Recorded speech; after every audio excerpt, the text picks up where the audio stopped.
নমস্কাৰ ছাত্ৰ ছাত্ৰীসকলৰ বাবে এটা লৈ আহিছোঁ ভিডিঅ'। এয়া হৈছে 2025 চনৰ মেট্ৰিকৰ পৰীক্ষা। বৰ্তমান যিহেতু হৈ গৈছে হিন্দী ইলেক্টিভ হয় আৰু দেখিবলৈ পাৰিছে আপোনালোকে 5 মাৰ্ক 30 আৰু 4 মাৰ্ক 100 থাকে গম পাইছেই। তাৰপিছত ইয়াত দেখিছে শ্বৰ্ট কুৱেশ্যন আছে কিছুমান, প্ৰথমে 1 নম্বৰত, তাৰপিছত আছে আপোনালোকৰ অকণ দীঘল কুৱেশ্যন মানে 2 নম্বৰকৈ।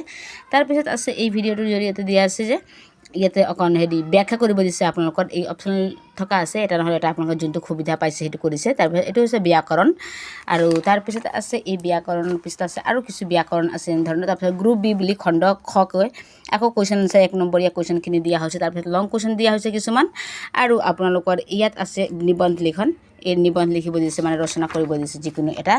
তাৰপিছত আপোনালোকৰ ইয়াত আছে প্ৰমাণ পত্ৰ আহিছে তাৰপিছত আবেদন পত্ৰ আছে, তাৰপিছত এয়া পেছেজ আছে, পেৰেগ্ৰাফৰ পৰা পঢ়ি ইয়াত উত্তৰখিনি লিখিব লাগে। তাৰপিছত এয়া হৈছে আপোনালোকৰ হিন্দীলৈ অনুবাদ কৰা। এয়া আছিলে আপোনালোকৰ মেট্ৰিকৰ 2025 বৰ্ষত হৈ যোৱা এনেধৰণৰ মেট্ৰিক পৰীক্ষাত এনেকুৱা ধৰণৰ আহিবলৈ দেখিবলৈ পোৱা গৈছে। Thank U.